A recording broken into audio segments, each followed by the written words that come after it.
I'm here to represent myself, Paul French, who is was my partner at the time when we purchased the Grand Hotel in Cobar back in March 2007 through Bankwest. We were pursued by Bankwest, taken to lunch, and in a whirlwind deal we had finances for the hotel. Our commitment to the bank, our payments were always up to date, and at one stage there we were paying in advance.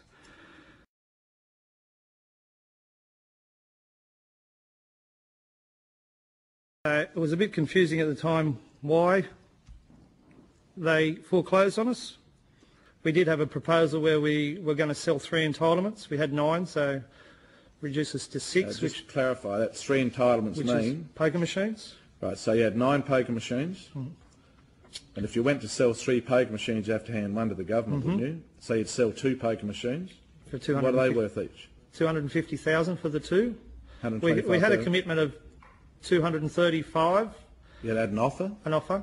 And the last conversation we had, they basically said that they don't want any to do our business, and if we went back to principal and interest, they would make it so hard that we couldn't afford to pay the payments. The way it was put to us, he said they'd make it basically a 5-year loan, so he couldn't make the payments. They wanted out. They didn't want anything to do with us. They wanted to be paid up. They said to you, if we're to refinance you and keep you in this business, we'll make it so hard that you will fail.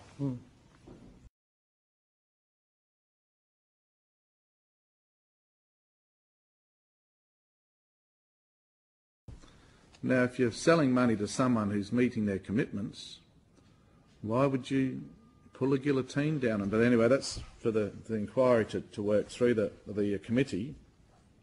So the receivers showed up. Did they just come in a total surprise, roll up one morning, say, we're the receivers, you're out? That's correct. I'm led to believe that they did send some information to my solicitor's office at 5 o'clock Friday afternoon to let him know that they were coming in. But obviously by the time he got that information, it was Monday morning and they were already in.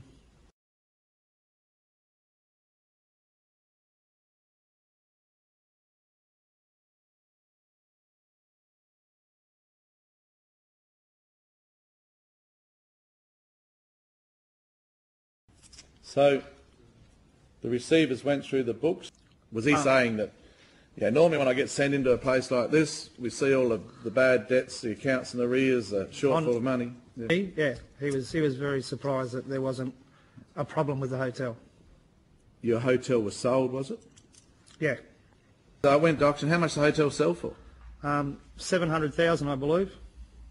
Sold for around 700,000 is the best of your knowledge. How many poker machines were there? 9. Well, if you sold 9 poker machines, you give 3 to the governor, leave you 6 poker machines left to sell with 125,000. 6 poker machines, 125,000 is 750,000. So basically sold the freehold of the building, the licence, was the stock included? Yeah. Walk in, walk out for the price of 6 poker machines. Doesn't appear to be a very good sale. I think they were just washing their hands to us.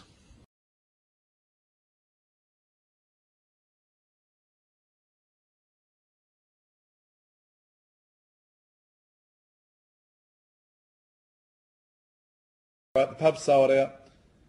Do you and Mr. French obviously still owe money to Bankwest? I've been forced to go bankrupt. You've been forced to go bankrupt?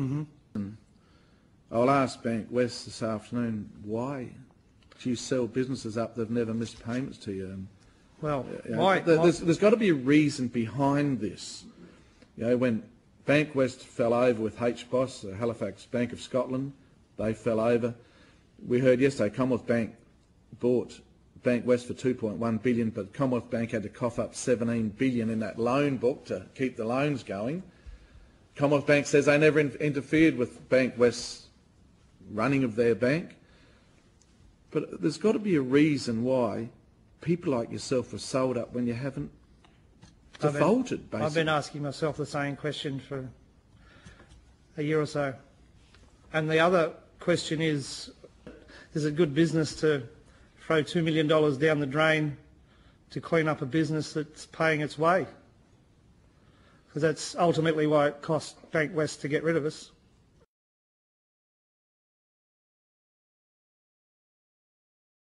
Bankwest say that on page 2 of their submission, that in relation to defaults, it's not in Bankwest's interest, and it makes no commercial sense to manufacture defaults or to cause or increase losses. That's the same submission fundamentally we had from the bank from CBA yesterday. Do you have any view on that? Is that in your view a statement? Certainly doesn't make sense in our situation. So you think they have manufactured I have no doubt. a default in your situation? Bankwest on page 4 of the submission say the bank strongly prefers to work with customers experiencing financial difficulty to help them resolve their problems, as this gives the best outcome both for Bankwest and the customer. Can you give any comments on that statement? I can't believe they can say that with the dealings that I've had with them, because there was in the end, there was just no help, no commitment. We had the solutions. They didn't want to listen to the solution. Well, they obviously got them, we put it in front of them, but they didn't even acknowledge our commitment to the solution. Yeah. They also say that their decision to appoint a receiver is also on the issue of interest not being met when due. Was that applicable to you? No. Well, like I said, maybe a couple of days, but okay. It was always there. You'd been paying your interest on time, up to date when the receiver was sent in? Yeah. Our arrears on interest payments when the receivers was sent in was $368. Said the customers' debt levels are increasing and unsustainable. Were your debt levels increasing and unsustainable? They were declining quicker than they ever have. The submission signed by a Susan Tyndall, she's probably here, I'm not sure, Chief Executive Strategy and Reputation for Bank. She's got a tough job. Bankwest.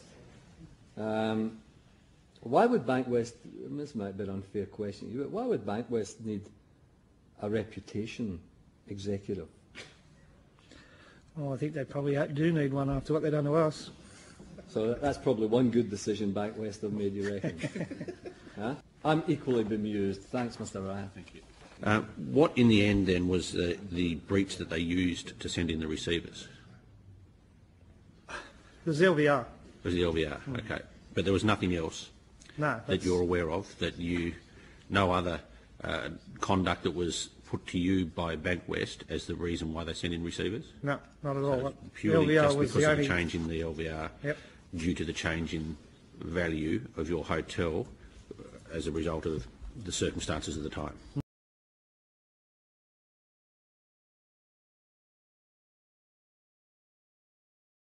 It's hard to get around from a commercial perspective. If you were a business that had signed up, you were meeting all the obligations, so presumably if they'd done their calculations correctly, the interest plus principal or the interest only that you're paying was delivering them a return on their money, which was delivering them a profit.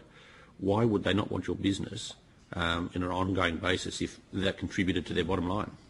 I'm still bewildered. I don't know. Okay, well, we'll put that to Bankwest later on today. But one other thing, you also mentioned that when you started out, you didn't meet the LVR requirements.